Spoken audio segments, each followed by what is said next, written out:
Welcome to the program. How are you, sir?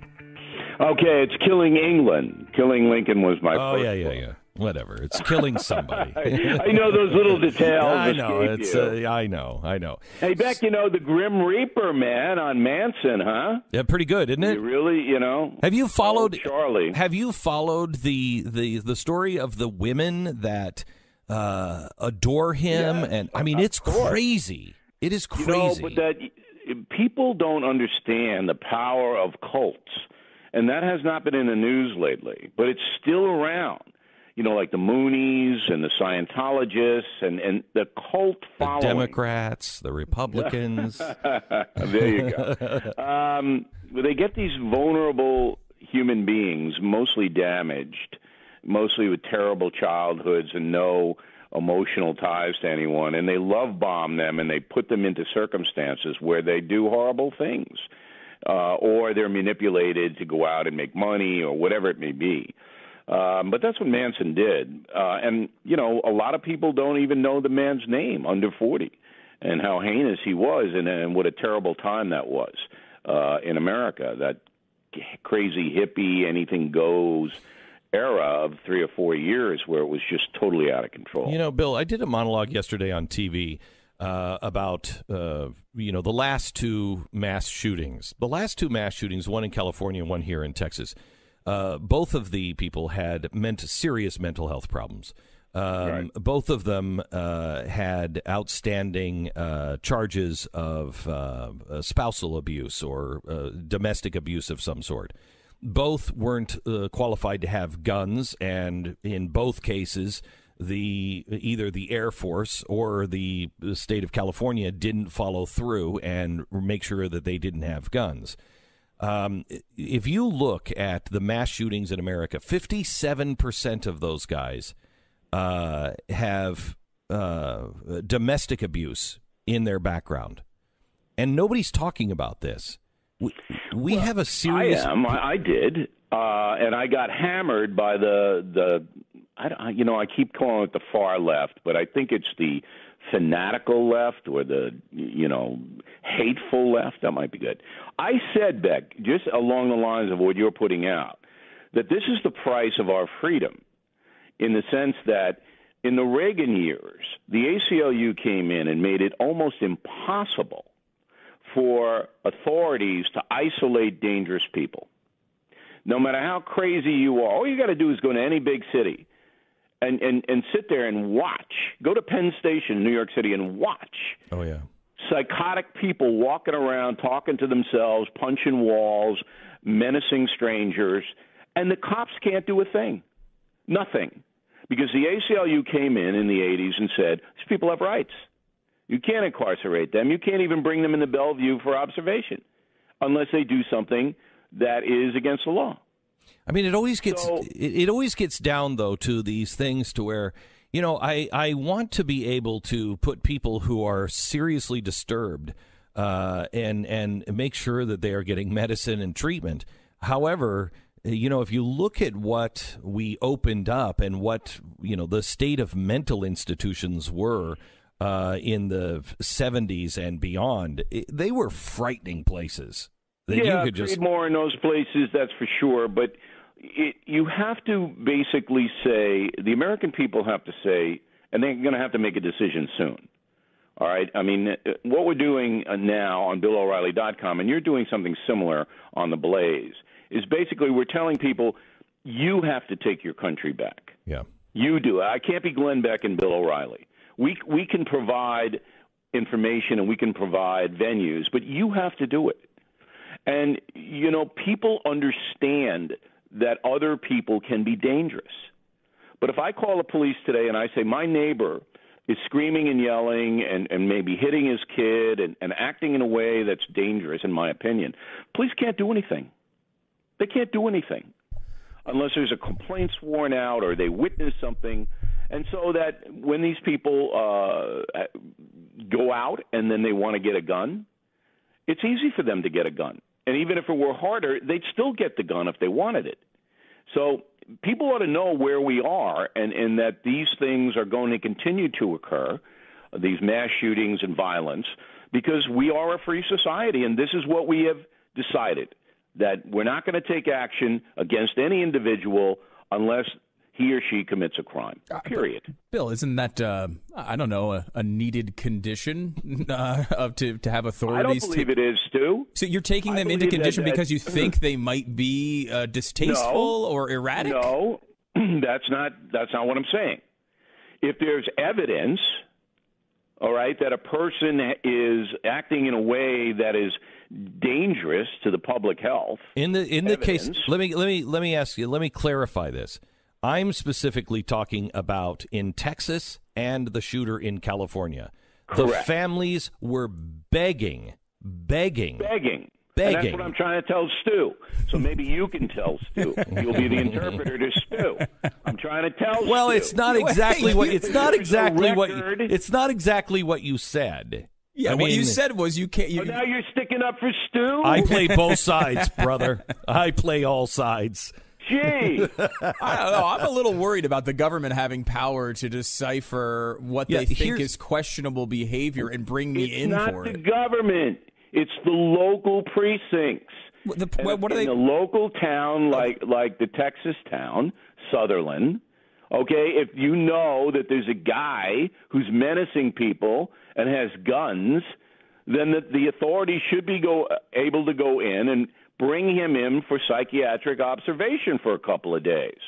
Is that fascism? I don't think so. It's a slippery slope. I mean, look. Slippery slope. Yeah, what do you think about that, Bill? I mean, it is a slippery slope. So here's the problem. We had a producer, Tiffany, who just absolutely loved her family as a sweet girl and everything else. Nothing going on in her family.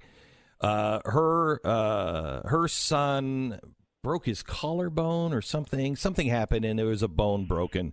Well, my gosh, she had the state in her house for months. And, questioning and watching. Correct. They suspected that she was involved with that? They didn't even suspect it, really. It was just like they just gotta check the box. Got to check the box. Got to check the box. That's ridiculous.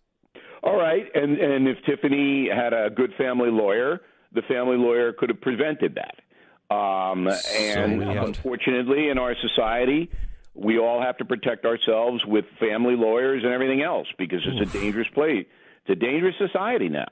But the overarch is that right now, dangerous people who everybody in Sutherland knows are not acting rationally, can get guns and then go out eventually and shoot people. We should point out, too, not a hard thing to do. In both of those cases, however, both of the perpetrators were not supposed to have guns legally. It had already been decided. But that's the government, and that's the absurdity of the left saying, gun control can solve the problem. Gun control is never going to solve the problem. You've got 360 million people running around the United States at any given time. And the government's going to track every one of them down and make sure they don't have a gun? That's insane. It's not going to happen. It drives me crazy. I don't even listen to the argument anymore. There's a point of being aware of your community. I think, because you're right. These people a lot of times stand out to the locals, and you should be able to check in on them. This was the first. Should have the power to put people under observation in some kind of civil way. It's got to be a civil, not a criminal beef. That used to be in America. You used to be able to swear out if you were a family member that, look, my son or daughter, my husband or wife acting irrationally, we got to get somebody to look at them. That used to happen here. Well, it also used to gutted it in the 80s. I mean, but it also used to happen. I mean, if this is the first time that this has changed, where you usually, somebody is in the news because they were, eating the eyes out of every dog in the neighborhood, and people are always like, I knew him. I said I had no idea. I couldn't be more surprised. This is the first time, this shooting in Texas, that everyone I heard was like, oh yeah, he was ready to kill people. I mean, we all knew. Well, what about the San Bernardino couple? I mean, all of their oh my gosh, what a racist! In the Islamic world knew that these people were dangerous people, and then after the fact, they all, we knew. You see, look, what we have now is a country that's frightened to do anything. So if you observe something, you don't say anything because you don't want to get sued or you don't want to be in the middle of a controversy. That's a sea change than the way it used to be in America in the 50s, 40s, 30s, whatever it may be, where neighborhoods actually banded together and protected each other. 70s you don't and have 80s. that now. That's gone. Let me give you a hypothetical example here. Would this be okay for authorities to step in and do something? Let's say that someone was saying that their Corgi and Maltipoo were premium members to their website. Would that be something that you think if someone was somebody unstable tweeting something like that to their huge audience that their two dogs are premium members to BillO'Reilly.com, would that be something? All right. Now, Stu, this is what I mean about you. All right. Totally out of context. Totally out of context. No. Your dogs don't have wallets because your dogs don't have pants. We did a big town hall meeting on BillO'Reilly.com, which everybody can see over the weekend, and they should, because the theme is "Take Your Country Back," and it's an important town hall. Yeah. The last question was, Bill, do you have any other pets beside Holly? Because Holly the Corgi has become a superstar, as you know, of course, on Twitter or whatever. Everybody's talking about. Holly is getting offers you wouldn't believe. I got it. Series, yes, sure. Holly may listen. Holly may be substituting as a host on Meet the Press, right? And you'd get a better. Well, definitely view of the before world you if would. That happened. Okay, I do think Stu is taking that out of context to mock not only BillO'Reilly.com but Holly and Fiona, mocking two defenseless dogs. I think Stu should be put under observation. That's a fair point. Back with Bill O'Reilly in just a second. Glenn Beck. Back with Mr. Bill O'Reilly. I'm having dinner with Chuck Norris tonight. You are? You're having dinner with Norris? Yeah, I'm helping him out with his charity tonight, and he's helping out with my charity tomorrow. Like Beck, friends. you got to be careful with that. What do you mean? Not the charity stuff, and I applaud you. And your audience should know that Beck is a very generous individual. But anyway, Chuck Norris. My audience would really like to know if you're a generous individual. I don't want to. I think you know that we have done very much to help children and vets. I think there's an opportunity right here. How are you hitting him up for money? I'm not. No, I'm not. No, I'm not hitting him up for money. That would be crass and rude. What do you want, Beck? What do you want me to do? I don't know. What do you have laying around? Yeah, I got a couple of dollars. So you want me to? Yeah, you want me to stew, or what do you want me to do? Yes, that's exactly what he wants you to do. No, it's not exactly what directly. I don't want to do. But we'll talk about it, Bill. We'll talk about it. All right, good. Okay, so I was just going to warn you that Chuck Norris is not a big man. But he can kick you in the throat. No, I'm very well aware of that. I'm very well aware of that. I know. I'm actually working on something that I hope to unveil on Facebook later this weekend. I'm working on the ultimate AR, and I'm going to show it to Chuck Norris and get his approval on it. And what's the AR? What's that?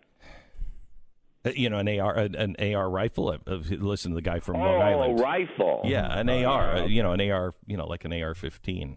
Got it. And we should point out that Chuck Norris is not needed to beat up Glenn. I mean, really, Holly the Corgi would be the favorite in a battle. Okay, I don't think that's really even even necessary. Okay, so Bill, let's switch gears here and talk a little bit about the Uranium One story.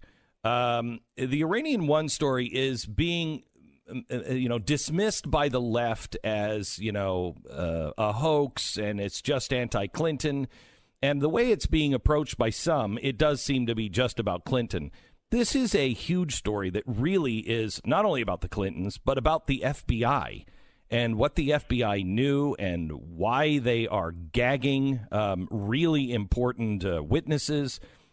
What is your take on what happened with Uranium One? Okay. You have to assume that nothing in the long run is going to come of this Uranium One story. I just want to tell your audience. So people hoping that they're going to see an indictment of Hillary Clinton is just never going to happen. Much, much more likely is the Fusion GPS story. but let's stay on uranium one and answer your question. There's something wrong in this investigation, which was headed by Mueller, who was the FBI chief at the time, because it was kept so secret and silent. Why? And Why? it was a There's a reason for it. 7-year investigation with mountains of evidence showing that was compiled by the FBI. Yeah. So why did they deep six it when somebody actually went to prison for it? It wasn't like they didn't find anything. They did find some, and somebody was sentenced to prison. Right. So why didn't the folks know about it, and why didn't Holder, the Attorney General, hold a press conference and explain what happened? Okay, there's your. Those are simple questions because, Beck, as you know, I'm a simple man. Yeah. Oh, That's very your simple. story. Yeah. That's your story right there. Why did the Attorney General of the United States and the FBI chief, who's now the special counsel in the Russia-Trump stuff, why did they not hold a press conference and tell the American people what the deuce happened? Right. And so simple question. The deuce. Stewie? I don't want to swear on the Glenn Beck program because okay. I'm all about hope and love. Right. You know that. Oh, I know that. Okay, so then when we come back, I want to stay with Russia and go to Fusion GPS and how the FBI was involved in that as well. There's answers that need to be had. Glenn Beck.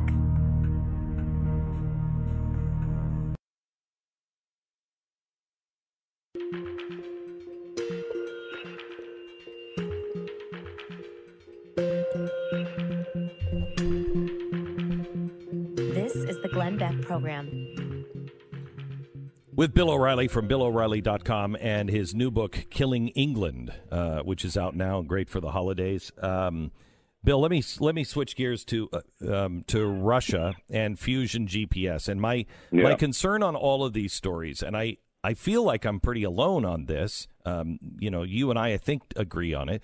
But I don't hear this from the media saying, let's stop making this about Clinton and Trump, and let's make this about Russia and the influence that they have over both parties. Okay, but you're not going to get traction with the American people about if you take it that way. Here's my take on Fusion GPS, and this is why I think this story rises above all the other stories as far as things could happen. You have a organization that was hired by Democrats and the Clinton campaign, paid six figures to dig up dirt on Donald Trump. Okay. They may have been paid even more than $1 million when it all comes in. Right now, the House Intelligence Committee is demanding Fusion GPS's bank records, so we would know exactly how much they were paid and by whom.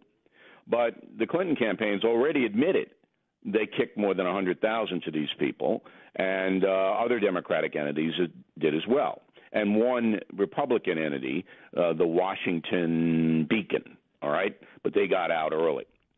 So anyway, you've got a paper trail that can be subpoenaed. You've got hard evidence, not he said, she said, none of that.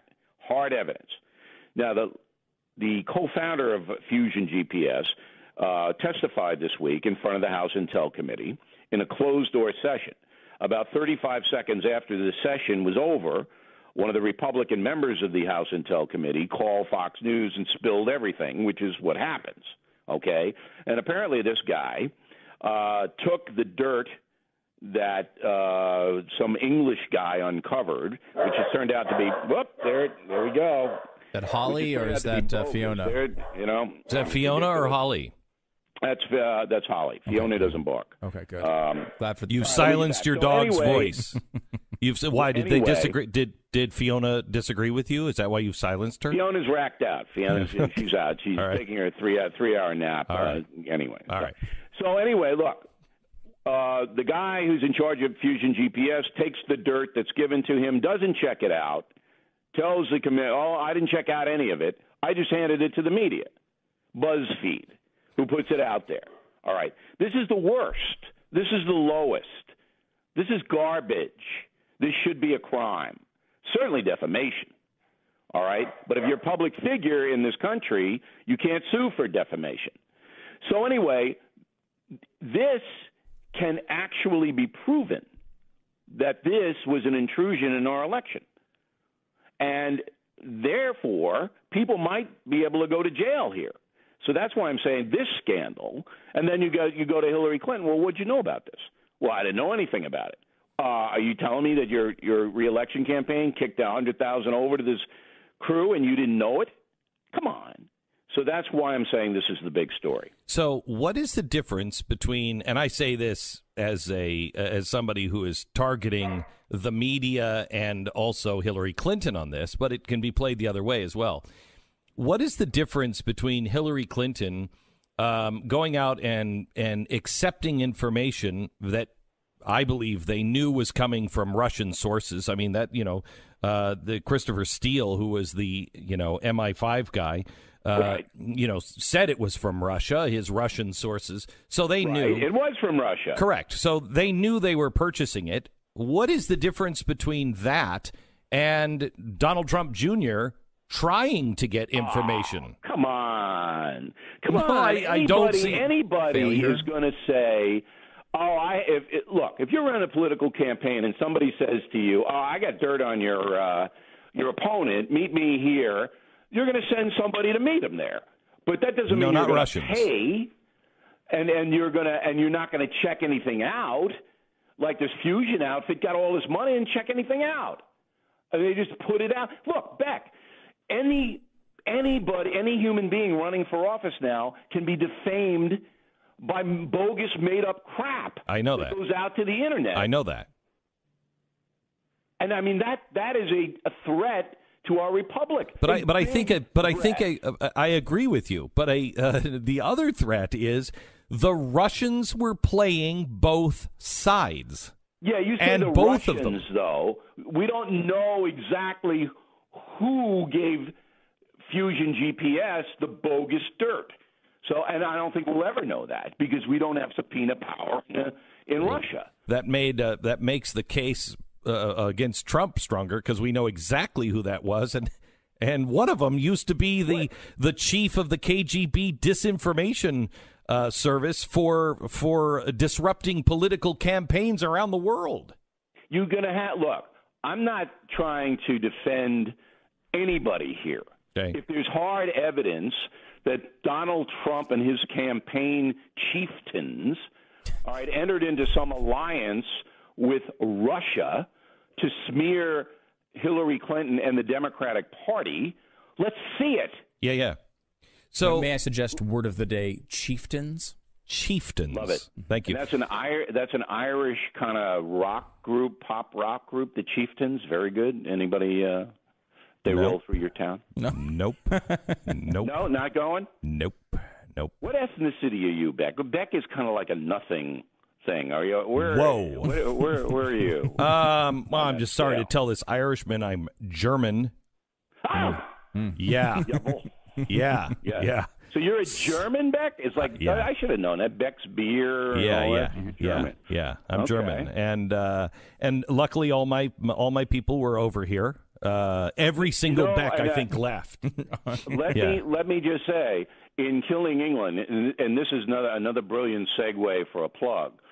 One of the heroes. It would be more brilliant if you didn't point it out. I don't know if you know that, but point. One of the heroes, the guy who turned the Continental Army around, was a German. Do you know who that was? Baron von Steuben. Yes. Huge. And we have a von Steuben Day parade in New York City. There's like 6 people with pretzels. Right. That's it. Okay?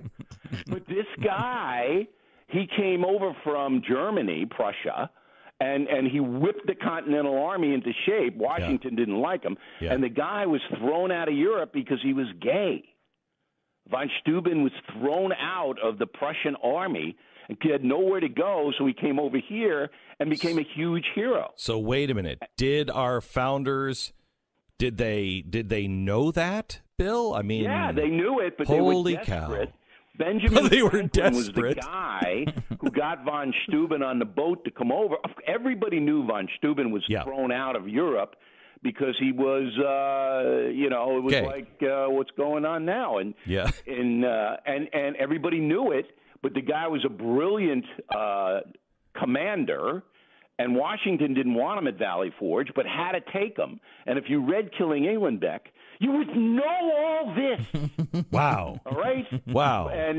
But getting back. And more, I'm hoping. Steuben, German. Yes. And, we wouldn't be having this conversation if not for him, I don't think. Yes, yes. Do you know that we were just a few votes away from having German as our official language?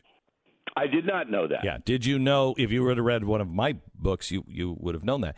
No, but I read them all, but I can't retain everything. Yeah, I know. There's so much wisdom. That is exactly the way I feel about yours. So, Bill, one of the things that actually, last thing on the German thing, is I never understood why it's, in Congress, all of our documents, the F's are actually German S's. That's correct. Yes. Very good. Very good. And the word of the day again is chieftain. Mm-hmm. Yes. Getting back to all of this, we spend a lot of time, we in the media, on all of these so-called scandals, Fast and Furious and the IRS, and American people get fed up because nothing ever happens, all right? They have hearings, they do this, they do that. I'm going to tell you this Fusion GPS, this is going to lead someplace. And people should pay attention to this because this was absolutely rotten, dirty garbage. And it could have swayed the entire election. It could have. And if Hillary Clinton and her campaign were deepened and Podesta, the Podesta brothers, John Podesta and the other guy quit his own firm. Yeah, and they've closed Tony it. Podesta. They're closing the Podesta group down and restarting a new one. This. It kind of this. Yeah, it kind of says something bigger is on the horizon. Yeah. Why would you just get rid of the Podesta group? Right, Beck, you have it. I don't think Stu has it yet. Not yet. No. You have it. Does This Holly is have it? big. Yeah. Does Holly This is have big. it? Yeah. And and of course, you're never going to see this in the New York Times. Never going to see it in the Dallas Morning News. Never going to see it because these people who love the Democratic Party and want this kind of progressive government to be imposed, all right, they know the danger. They know this all could fall apart. John Podesta was the guy who ran Hillary Clinton's campaign. His brother Tony had to quit his own firm where he was making millions of dollars. He had to walk away from it. You don't just do that, all right? So this is a big, big story coming down the train. But unless they listen to you and me on BillO'Reilly.com, thank you very much, they're not going to get the story.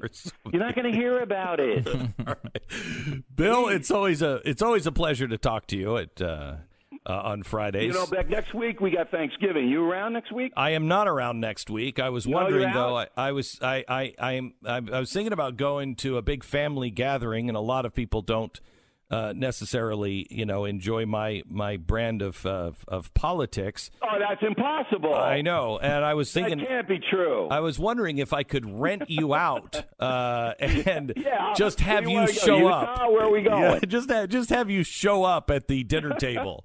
I think take the heat off you, right? That's exactly right. Thanks a lot, Bill. I appreciate it. All right, thanks for having me in. Happy Thanksgiving. We will make America great again.